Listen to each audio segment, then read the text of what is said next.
Hello. This is Cyborg, And Bumblebee. and we're going to be talking about. Black Lightning, issue 3. So, we start this one off where we end it with, I believe it's Steel?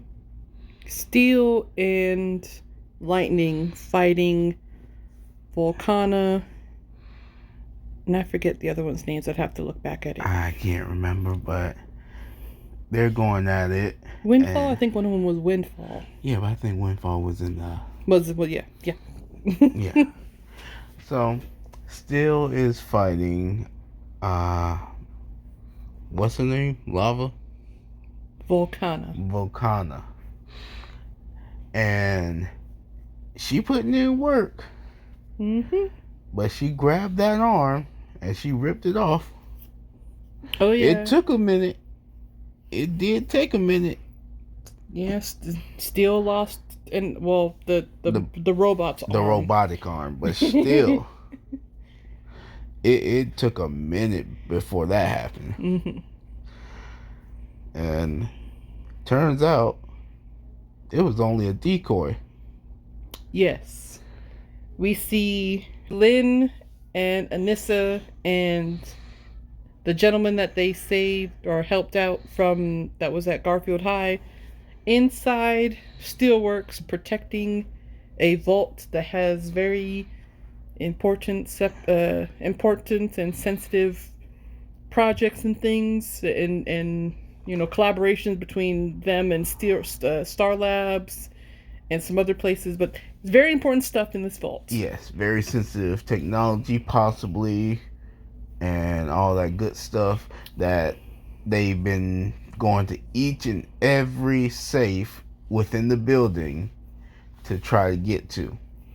So they're there holding it down while the rest of them are outside fighting, and we see, I believe the character's name is Windfall, is the one that's inside looking for the items and things. Right.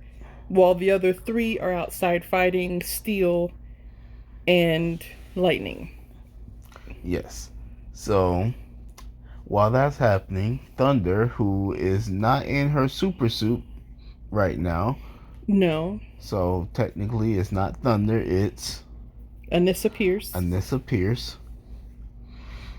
She pretty much has to hold down the fort for a good minute or so because there is no one else who is available to fight Windfall. I think Mom at this point had called in for backup already. Yeah. But it was obviously it's going to take a few minutes before backup gets there. So in the meantime, Anissa is going to kind of be the one tasked with defending this vault, which requires her to take off her power dampener.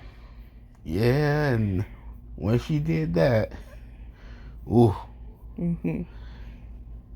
she was a powerhouse. She defended. She did. She really did. I hope the other girl okay though. She'll be all right. I mean, she put in some work. She'll be all right. Even though it was like a couple blasts, but still, she been stockpiling all that. Thanks to the power dampener, but still, nonetheless. Now, all the time while she was doing that, out of nowhere, you see a figure flying through the sky, and it turns out to be Black Lightning. Said backup that Lynn called for. And first thing he said was patch me into the comms.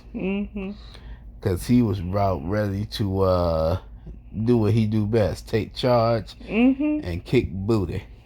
He took charge. He got the injured people out of there and to medical attention. He pretty much got in there. Okay, anyone injured? We gonna get you over here. Y'all bad guys, y'all are done. anyone still in the building, everybody who was in this said, we're on blah blah floor. Was it the third floor Whatever. or No, top yeah, floor?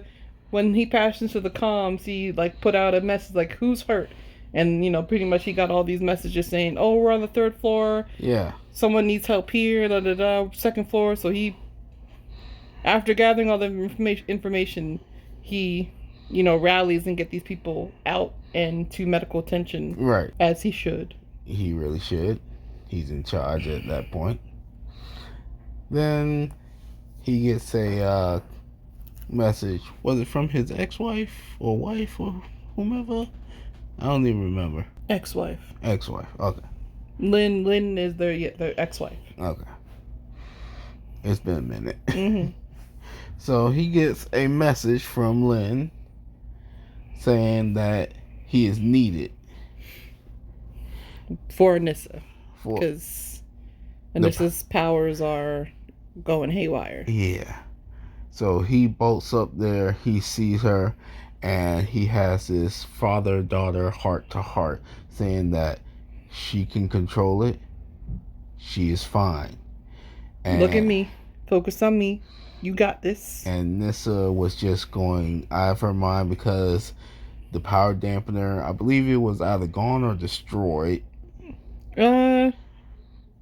Both. And she was terrified of using her powers, and also she couldn't trust Dad because last time she trusted Dad, she's still recovering PTSD. Combination of the stuff that happened in Absolute Power.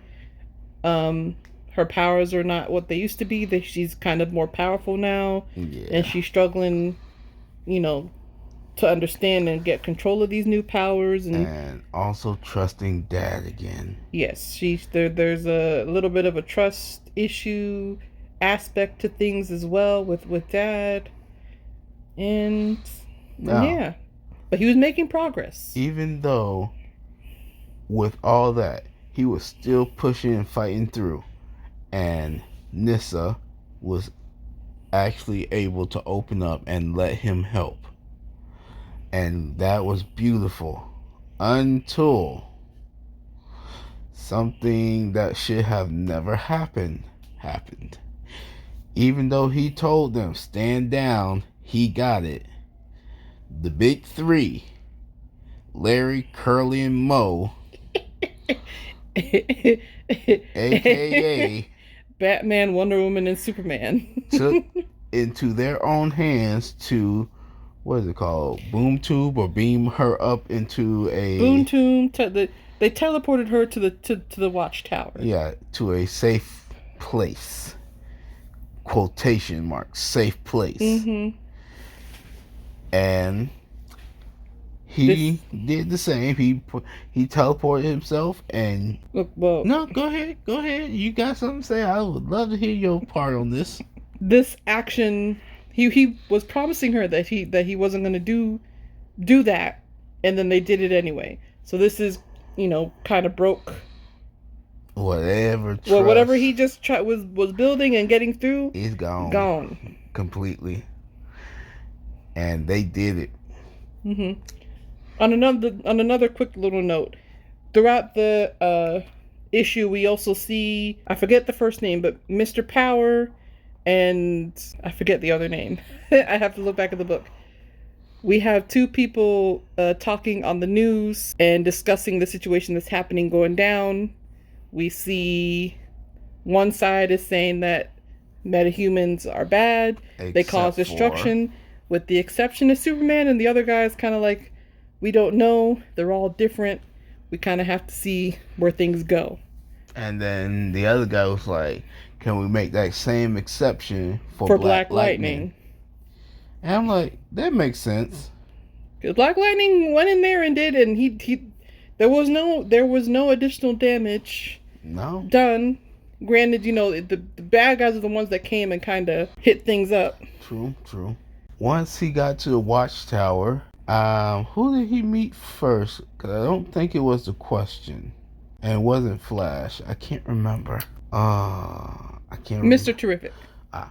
And Mr. Terrific was like, don't do anything that's going to cause more problems. He put his hand on me like, I got this. Mm-hmm. And just kept going. And he laid into each one of them like, why in the heck did you do that? I told you guys to stand down. And the first thing they said was, she was too dangerous. We had to do this. The Adams were telling him that things were going to go down. He kind of laid into them like, how dare you tell me what to do with my child? Well, how would you feel if I told you how to parent Damien? And how would you feel with your son, John Ken? And how would you feel with your daughter, Miss Diana? How would you feel? I guess Superman said something that was a little touchy, and the first thing came to mind was, are you trying to tell me how to raise my child? And Superman tried to backtrack. And Batman pretty much said, yeah, because she's dangerous and you're dangerous. And so he like, oh really? I'm gonna show you dangerous. I got you dangerous. I got plenty. And he aimed for Batman. Oh no, he went for Superman. Cause Batman was the one that said it, but Superman got in the way, so Superman is gonna get the hands. It looks like. While I know he can't beat Superman, he can still put a hurt into him. Yeah. Cause that's gonna be a fight. Oh yeah, that's gonna be a very interesting fight. One that I would love to see. But is there any final? That's it. I would say this is a 9 out of 10. I would agree. It's a pretty good read. Yeah. We'll have to see what's happening in the next issue. There might be a Superman and Black Lightning fight.